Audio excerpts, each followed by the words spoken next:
Mag-login gamit ang iyong application number at password.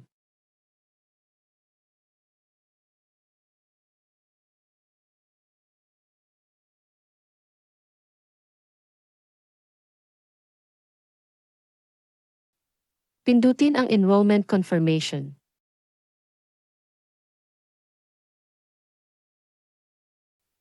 Para sa mode of payment, piliin ang full payment.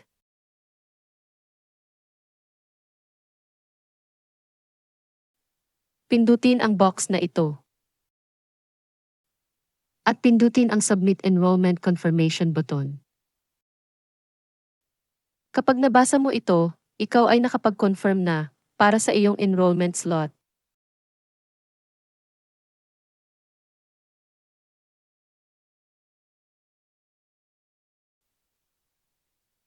Paano naman mag-upload ng medical documents? Pindutin ang application information. Pumunta sa Step 5.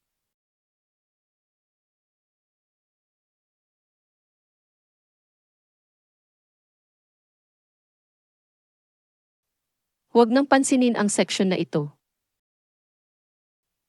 Dito ka maglalagay ng iyong medical documents. At pindutin ang Upload and Submit button na ito. Pindutin ang Update Information kapag uploaded na ang iyong medical documents. Paano malalaman kung approved na ang iyong medical documents? Pindutin ang Notification Board. Sa status column na ito makikita kung ang iyong document ay approved o disapproved.